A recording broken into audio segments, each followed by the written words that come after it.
I mean, we didn't do well during the 80s and 90s.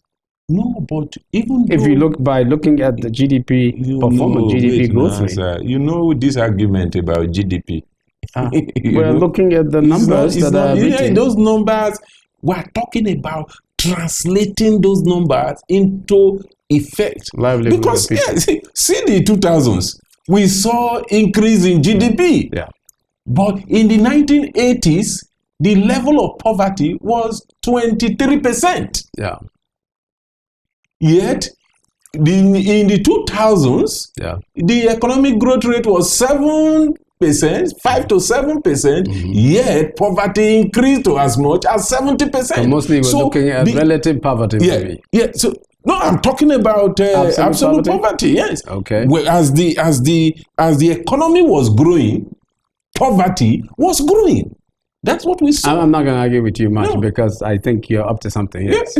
So you're the one on that side. So it's okay. No, but that's the reality. The statistics. I'm not talking about any official statistics from Bureau of National Bureau of Statistics, NBS, shows that during those periods in the 2000s and 2010s early, where economy was growing, poverty was also increasing to up to 70% in 2010. That's the official number from the National Bureau of Statistics. And the reason is because they've not done what these countries have done. What did the countries do? First is that as there was a rising poverty, prosperity, it created a middle class, which were able to save. And that savings was invested in different initiatives. So they had inclusive growth. Absolutely. The people participated. Inclusive economic growth. And that's what everybody is talking about now. You know, they ensured that there was industrialization. They promoted innovation. Absolutely. So there were new products and services beyond what they would need in their country. So it led to export and earning of foreign exchange.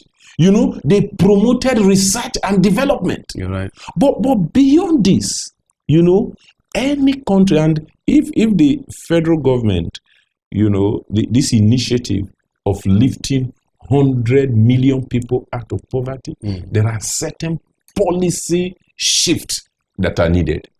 First is that the government must put in place policies to address inequality and ensure inclusive economic growth. Like what? What kinds of policies? Policies I will call pro-poor policies. Yeah, I'm coming now.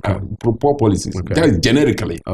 When we talk about pro-poor policy, we mean that, for instance, housing policy that is public-private partnership, like the one we practice in many parts of the country, where what it means is that government will give you a plot of land, and then you go there and demarcate it and sell one plot for 10 million.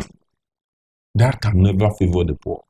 There is what we call social housing, where governments, you know, build houses and through some mechanisms ensure that the poor. Where do they have the money to do that? The government. They say they don't have money. No, the budget is only about $20-something billion. Federal government budget. I know. But there is, in this administration, there is 100 billion naira budgeted for social housing. You know, so that is a beginning point. You know, so even if we say that government does not have money, what we've seen in reality in this country is that government has the greatest amount of money compared to the briefcase carrying capitalists that we have. You know, whose only work is really as contractors to government. So government must have those kind of policies. And one other policy which is crucial to lifting 100 million people out of poverty is social protection. If you look at these countries, whether it's Brazil, you know, Brazil was almost, I think, the second most unequal country in the world. Absolutely. But when they started social protection within a period of few years, their position changed. You're right. So countries like Argentina, countries like Brazil, countries like Mongolia, several Rwanda, South Africa, Malawi, several countries of the world that are implementing social protection policies have been able to lift people out of poverty. Yeah. At the risk of being immodest, in this country, we've seen that people are ignorant about what social protection is. And they will tell you, how do you waste money just giving 5,000 naira to people? What will that do? That is elitist conception, middle class mentality. Because we know from studies, from practice, in fact, our center been involved in social protection work with including conditional cash transfer in a project, in Kebbi State, where we lifted over 12,000 people out of poverty by giving. You put your own money in it? It's donor money from USAID. Okay. Yeah.